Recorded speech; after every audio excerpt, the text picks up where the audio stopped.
तो hello friends, मैं नागेंद्र मिश्रा, आपका इस चैनल में स्वागत है। तो आज हमारा ट्रांसलेशन का तीसरा खंड है, यानी कि पार्ट 3, और जिसके अंतर्गत हम लोग पढ़ेंगे देयर का प्रयोग। तो आइए देखते हैं कि देयर का प्रयोग क्या है और किस तरीके से हम इसका यूज कर सकते हैं।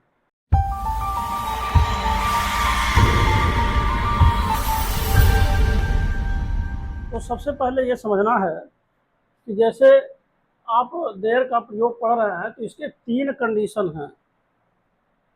देयर आर 3 कंडीशंस, 3 कंडीशन हैं। जैसे नंबर 1 लिखा है, जब कर्ता वाक्य के अंत में हो, यानी कि कोई ऐसा वाक्य जिसमें कर्ता वाक्य के अंत में हो। दूसरा है, जब किसी चीज के पाए जाने या ना पाए जाने की बात हो।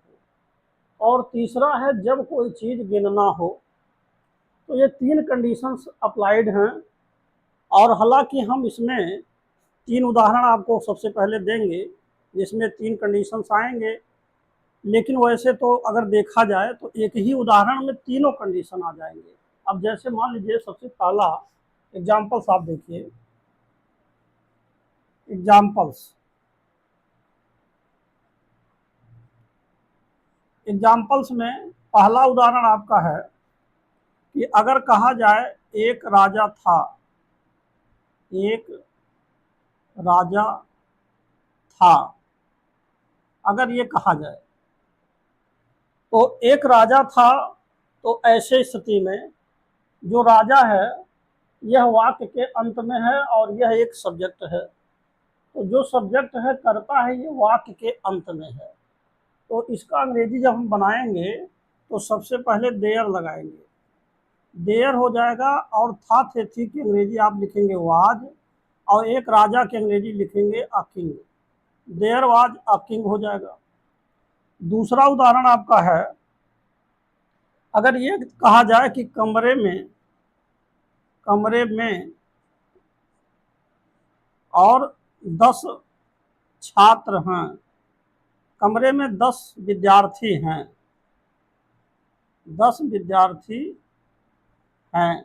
अगर ऐसे कहा जाए तो इस उदाहरण में आप देख रहे हैं कमरे में 10 विद्यार्थी हैं, यानी किसी भी चीज को गिनना, इसमें गिना जा रहा है कि जो विद्यार्थियों की संख्या है वो लगभग 10 हैं। तो ऐसे स्थिति में आप लिखेंगे देयर, और आर हो जाएगा, और 10 हो जाएगा, स्टूडेंट्स हो जाएगा, और इन द रूम। ऐसे आप लिख सकते हैं in the classroom, in the classroom, classroom. अर्थात अगर कोई सामान्य कमरे होते हैं तो उसे रूम कह सकते हैं, और जो विद्यार्थियों का कमरा है उसे क्लासरूम कहेंगे। तो इस तरीके से कक्षा में या कमरे में 10 विद्यार्थी हैं। उदाहरण नंबर 3 आप समझिए। अगर ये कहा जाए कि घर में घर में बिजली घर में बिजली घर में बिजली नहीं है। अगर ऐसे कहा जाए नहीं है, घर में बिजली नहीं है,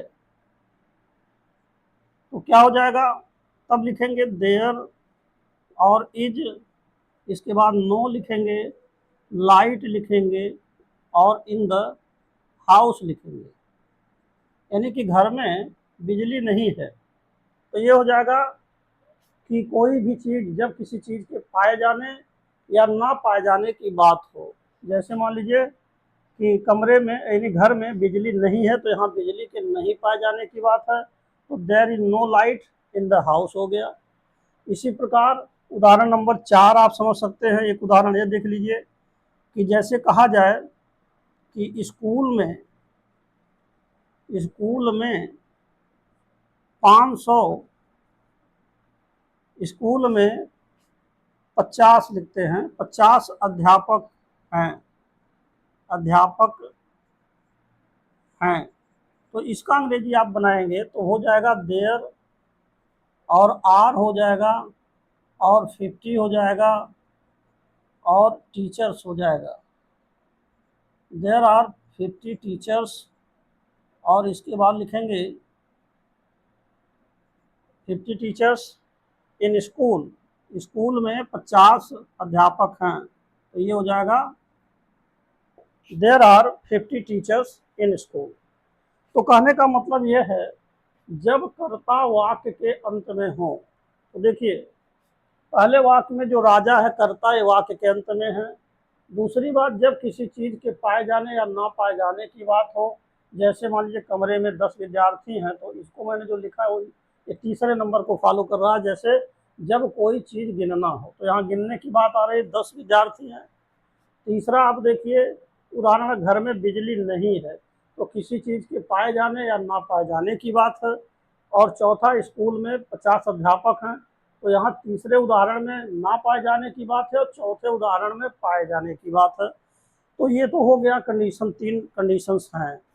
लेकिन सबसे बड़ी बात यह है कि आप इनमें से किसी एक उदाहरण को ले लीजिए और उसमें ये तीनों कंडीशन लागू होते हैं। जैसे मान लीजिए पहला उदाहरण हम लेते हैं, एक राजा था। अगर हम इसको लें, एक राजा था, तो अगर हम इसकी बात करें तो इसमें आप देख रहे हैं कि राजा के, एक राजा था, तो इसमें राजा जो है आपका वाक्य के अंत में आकर के, यह एक सब्जेक्ट है जो वाक्य के अंत में आया हुआ है, यानी कि जब कर्ता वाक्य के अंत में हो, तो ये पहला सिद्धांत को लागू हो रहा है, पहला सिद्धांत इसमें अप्लाइड हो रहा है। दूसरी बात, जब किसी चीज के पाए जाने या ना पाए जाने की बात हो, तो एक राजा था, तो एक राजा था, ये पाए जाने की बात है कि एक राजा था, तो दूसरा कंडीशन भी इसमें लागू हो रहा है। इसी प्रकार जब कोई चीज गिनना हो, तो यहाँ एक राजा था, ये गिना भी जा रहा है।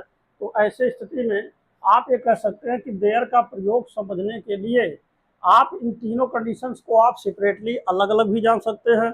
और दूसरी बात यह है कि अगर कोई एक भी बात समझ में आ जाए, तो वहाँ आपको देयर का प्रयोग करना है। चाहे इसमें से कर्ता वाक्य के अंत में हो, ये समझ में आ जाए तो ठीक है, नहीं तो जब किसी चीज के पाए जाने या ना पाए जाने की बात हो, जैसे एक राजा था, एक राजा नहीं था, इस तरीके से। दूसरी बात है, जब कोई चीज गिनना हो, अगर काउंटिंग कर रहे हैं, तो यहाँ एक राजा की बात हो रही है, तो इस तरीके से हम देयर का प्रयोग करते हैं।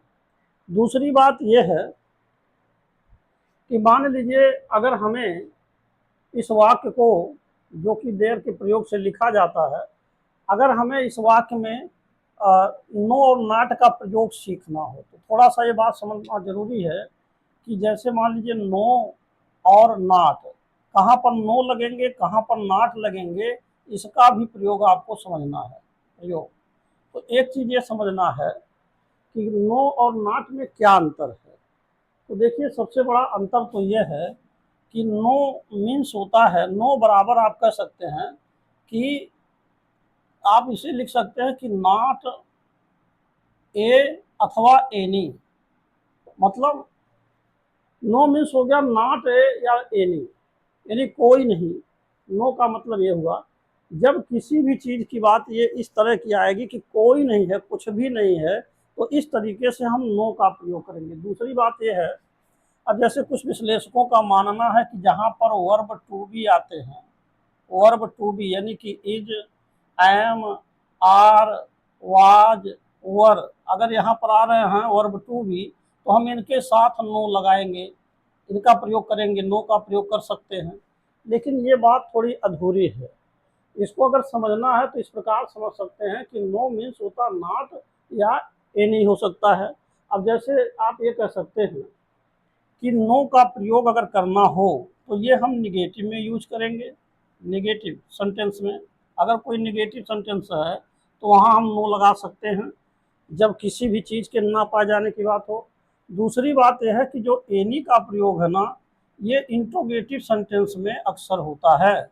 इंट्रोगेटिव, जैसे मान लीजिए सेंटेंस, तो आप इसमें कैसे लिखेंगे, जैसे एग्जाम्पल देखिए, उदाहरण, एग्जाम्पल्स। तो एग्जाम्पल्स में आपका पहला उदाहरण है कि अगर ये कहा जाए कि वहाँ पर कोई नहीं है, ऐसे कहा जाए, वहाँ पर कोई नहीं है, कोई नहीं है।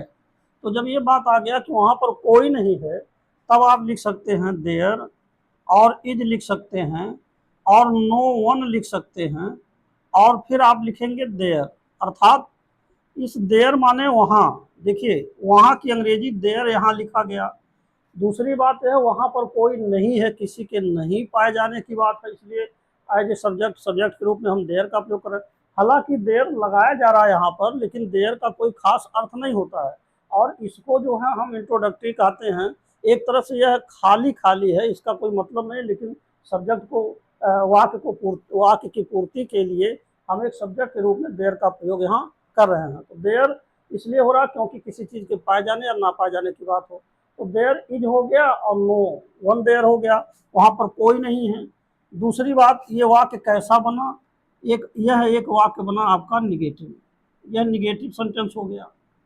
दूसरी बात यह है, अगर कहा जाए कि वहां पर कोई है तब तो अफर्मेटिव हो जाएगा। तो आप ये लिख सकते हैं कि यहाँ पर जो है नो के स्थान पर अफर्मेटिव जब बनाएंगे तो समवन आ जाएगा। जैसे उदाहरण नंबर 2 देखिए, अगर ये कहा जाए कि वहां पर कोई है, ऐसे अगर कहा जाए वहां पर और कोई है, अगर ऐसे बोला जाए तो आप क्या लिखेंगे, तब ये हो जाएगा कि देयर और इज, और तब लिखेंगे सम और वन हो जाएगा और देयर हो जाएगा। अर्थात देयर इज समवन देयर, कोई वहां पर है, और कोई वहां पर नहीं है तो निगेटिव में नो वन देयर। और जब आप ये आपका कैसा वाक्य बना, ये बना अफर्मेटिव, अफर्मेटिव बना। दूसरी बात यह है, अगर आप इसको निगेटिव बना रहे इंट्रोगेटिव बना रहे हैं तो क्या हो जाएगा, अगर कहा जाए कि क्या वहां पर कोई है, कोई है, अगर ऐसे कहा जाए और यहाँ क्वेश्चन साइन लगाए जाए, अर्थात क्या वहां पर कोई है, तब आप क्या करेंगे, तब ये हो जाएगा इज, पहले लिखेंगे और फिर लिखेंगे देयर, और इसके बाद लिखेंगे एनी वन, और इसके बाद फिर लिखेंगे देयर। अर्थात is there anyone there, क्या वहां पर कोई है। तो आपने देखा कि जब इंट्रोगेटिव सेंटेंस होगा तो हम एनी लगाएंगे, और जब आप निगेटिव सेंटेंस की बात करेंगे तो यहाँ नो लगेगा, और जब इसी वाक्य को अफर्मेटिव में बदल रहा है तो यहाँ पर सम का प्रयोग हो रहा है, अफर्मेटिव आने पर सम लग रहा है। तो यहाँ आप ये लिख सकते हैं कि अगर अफर्मेटिव है तो सम का प्रयोग होगा, ऐसा भी लिख सकते हैं, यानी कि अफर्मेटिव आने पर, अफर्मेटिव आने पर। तो इस तरीके से आपका कोई भी अफर्मेटिव है तो उसमें आप सम लगा सकते हैं। अगर किसी चीज के ना पाए जाने की बात हो, एक चीज ध्यान दीजिएगा, नो और नॉट दोनों की बात हो रही है, तो यहाँ पर हम नो का जो प्रयोग कर रहे हैं तब कर रहे हैं जब कोई भी चीज ना पाई जा रही है तो वहां नो लग रहा है। अब बात आती है कि नॉट कहाँ पर लगेगा, इसके बारे में। तो अब आप आगे देखिए, तो देखिए हम नो और नॉट का प्रयोग कैसे करेंगे। तो जैसे नोट में हमने लिखा, जब कोई नाउन एक वचन हो तो नो का प्रयोग करेंगे, और जब नाउन बहुवचन में हो तो नॉट का प्रयोग करते हैं। कहने का मतलब यह है कि जैसे मान लीजिए आपका नो है और नॉट है, तो हम इनका प्रयोग कहाँ पर करेंगे। तो सबसे पहले ये समझिए कि जो नो है ना, ये किसी सिंगुलर नंबर के लिए, यानी कि जैसे मान लीजिए वन है, तो वन एक सिंगुलर नंबर आप कह सकते हैं, सिंगुलर नंबर के लिए है, सिंगुलर, तो सिंगुलर नंबर के लिए यूज हो रहा है। और जबकि नॉट का प्रयोग जब करना है तो ये एक से अधिक आने पर, जैसे मान लीजिए अगर टू आ गया, टू, जैसे थ्री आ गया, जैसे मान लीजिए फोर आ गया, जैसे फाइव आ गए, तो अर्थात जब नाउन कोई प्लूरल होगा, तो जब नाउन प्लूरल होंगे तब आप नॉट लगाएंगे, जब नाउन सिंगुलर होंगे तो आप नो लगाएंगे। जैसे एग्जाम्पल समझिए, अगर कहा जाए एग्जाम्पल्स में पहला उदाहरण, अगर ये कहा जाए कि वहां पर कोई था, ऐसे कहा जाए वहां पर कोई था, कोई था, तो यहाँ इसका मतलब यह है कि कोई का मतलब कोई एक की बात हो रही है, तब आप लिखेंगे देयर, और इसके बाद हो जाएगा वाज, नहीं यहाँ पर कोई था, ये तो अफर्मेटिव बना रहा है। अगर निगेटिव बनाना है, यानी वहां पर कोई नहीं था, अगर ऐसे कहा जाए कोई नहीं था, तो ये आप देखिए निगेटिव सेंटेंस है, वहां पर कोई नहीं था, तो इसके लिए आप क्या लिखेंगे, देयर वाज हो जाएगा। अब लिखेंगे नो और इसके बाद लिखेंगे वन और इसके बाद लिखेंगे देयर। अर्थात यहाँ वहाँ की जो अंग्रेजी है वो देयर होगा और सब्जेक्ट के रूप में हम देयर का प्रयोग यहाँ अलग से करेंगे। जैसे किसी भी चीज़ के पाए जाने या ना पाए जाने की जब बात है, जब किसी भी चीज़ के पाए जाने या ना पाए जाने की बात है तो हम देयर सबसे पहले लगाएंगे, तो सबसे पहले सब्जेक्ट के रूप में ये यूज हो गया। हालांकि इसको हम इंट्रोडक्टरी कहते हैं, अर्थात जिसका कोई वाक्य में अर्थ नहीं होता है, लेकिन सब्जेक्ट ये वाक्य की पूर्ति के लिए सब्जेक्ट के रूप में हम देयर का प्रयोग करते हैं। दूसरी बात यह है वहाँ की अंग्रेजी भी हमको लगाना पड़ेगा, तभी हो जाएगा there was no one there. तो ये हो गया आपका। यहाँ देखिए सिंगुलर नंबर आने के नाते यहाँ पर नो का प्रयोग हुआ। जैसे वन जो आ रहा है ना, ये वन आपका सिंगुलर नंबर है, इसलिए नो का प्रयोग हुआ। यहाँ लिख सकते हैं कि ये सिंगुलर नंबर है, सिंगुलर। अब आप देखिए प्लूरल के लिए उदाहरण नंबर 2 आपका आता है। अगर ये कहा जाए कि कमरे में, कमरे में और इसके बाद कमरे में अगर कहा जाए कि 10 विद्यार्थी, कमरे में 10 विद्यार्थी नहीं थे, नहीं थे, तो यहाँ पर आप देख रहे हैं कि 10 विद्यार्थी ये बहुवचन है।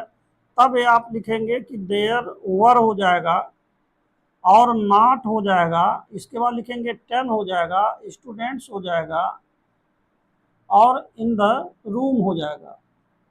इन द रूम मतलब क्या हुआ, यहाँ पर देखिए रूम माने कमरे में, यानी सामान्य कमरे के लिए रूम लगाएंगे। अगर विद्यार्थियों का कमरा है क्लास रूम हो जाएगा, तो ये रूम भी लिख सकते हैं और क्लास रूम भी लिख सकते हैं। तो ऐसे स्थिति में आप देखिए देयर वर नॉट 10 स्टूडेंट्स, जो स्टूडेंट्स आया ना ये बहुवचन है, अर्थात ये प्लूरल नंबर में आया।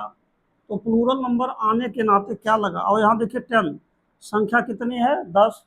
तो यह बात ध्यान रखेंगे कि नो का प्रयोग तब होगा जब केवल सिंगल वन कोई एक होगा, और नॉट का प्रयोग तब होगा जब 2 3 4 5 6 7 8 10 20 ऐसे संख्या ज़्यादा हो जाएगी, तो हम वहाँ वर लगाएंगे और नॉट का प्रयोग करेंगे।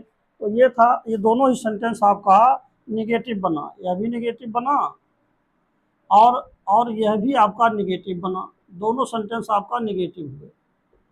अब एक बात और समझना है कि जो देयर का प्रयोग है ना, यह जो देयर का प्रयोग है, तो इसका प्रयोग हम पास्ट टेंस में भी कर सकते हैं और फ्यूचर टेंस में भी कर सकते हैं।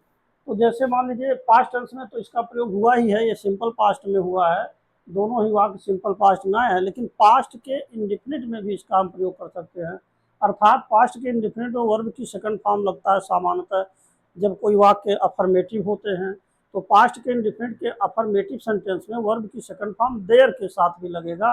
ये मेरे कहने का मतलब है। उदाहरण नंबर 3 देखिए, जैसे कहा जाए कि जंगल में, जंगल में एक शेर रहता था, शेर रहता था। अगर ऐसे कहा जाए तो क्या हो जाएगा, सबसे पहले सब्जेक्ट क्या लाएंगे देयर। अब रहता था ये पास्ट इंडिफिनिट टेंस है, तो लिव माने रहना होता है, और लिव का सेकंड फॉर्म क्या लिख देंगे, लिव्ड हो जाएगा। अ लायन हो जाएगा, देयर लिव्ड अ लायन, और इन हो जाएगा, अ फॉरेस्ट हो जाएगा। तो इस तरीके से जंगल में एक शेर रहता था, तो ये जो लिव्ड आया ये वर्ब की सेकंड फॉर्म है। जैसा कि हम लोगों को मालूम है कि किसी भी पास्ट इंडिफिनिट टेंस के अफर्मेटिव में वर्ब की सेकंड फॉर्म लगाते हैं, तो देयर के बाद यहाँ लिव्ड हो जाएगा। तो ये आपका हो गया पास्ट टेंस, यानी पास्ट का इंडिफिनिट टेंस हुआ, इंडिफिनिट। पास्ट के इंडिफिनिट में भी इसका यूज हुआ। इसी प्रकार हम फ्यूचर टेंस के आने पर भी इसका यूज कर सकते हैं। जैसे मान लीजिए अगर ये कहा जाए, नंबर 4 उदाहरण देखिए, अगर कहा जाए कि उसके उसके घर में, उसके घर में एक उसके घर में एक कुआं, एक कुआं होगा। अगर ऐसे कहा जाए उसके घर में एक कुआं होगा, तो ये आप देख रहे हैं फ्यूचर टेंस में आ रहा है। तो इसका अंग्रेजी जब बनाएंगे तो क्या हो जाएगा, देयर हो जाएगा, और यहाँ विल हो जाएगा, और बी हो जाएगा, अवेल हो जाएगा, और इन हिज हाउस हो जाएगा। अर्थात उसके घर में, इन हिज हाउस, उसके घर में एक कुआं होगा। तो यहाँ देख रहे हैं विल जो है फ्यूचर टेंस है, बी माने होना होता है, तो ये आपका हो गया फ्यूचर का indefinite tense. Future indefinite, future का indefinite tense, future indefinite, indefinite ये आपका फ्यूचर के इंडेफिनिट में यूज हुआ। तो कहने का मतलब यह है कि देयर का जो प्रयोग है ना, ये देयर का प्रयोग प्रेजेंट टेंस में भी, सिंपल प्रेजेंट टेंस में, सिंपल पास्ट टेंस में, पास्ट के इंडेफिनिट टेंस में और फ्यूचर के इंडेफिनिट टेंस में हम इसका यूज कर सकते हैं। तो इस तरीके से आपका ये देयर का प्रयोग है। और इसी प्रकार अगर आप इंट्रोगेटिव बनाना चाहें तो इंट्रोगेटिव भी बन सकता है। किसी भी वाक्य को आप इंट्रोगेटिव में चेंज कर सकते हैं। जैसे वहाँ पर कोई नहीं था ये लिखा है, अगर आप कहिए कि क्या वहाँ पर कोई नहीं था, तो क्या करेंगे, इस सहायक क्रिया आप सबसे पहले ले लेंगे, वाज देयर नो वन, ये इंट्रोगेटिव बन जाएगा। There were not 10 students in the room, तो इसको अगर इंट्रोगेटिव बनाएंगे तो were there not 10 students in the room, क्या कमरे में 10 विद्यार्थी नहीं थे, तो वो सब आपका इंट्रोगेटिव बन जाएगा। तो मुझे आशा है कि आपको देयर का प्रयोग अच्छी तरीके से समझ में आ गया होगा। और आप लोगों से मेरी प्रार्थना है कि कृपया मेरे चैनल को सब्सक्राइब अवश्य कर दें। और अंत में thanks for watching this video.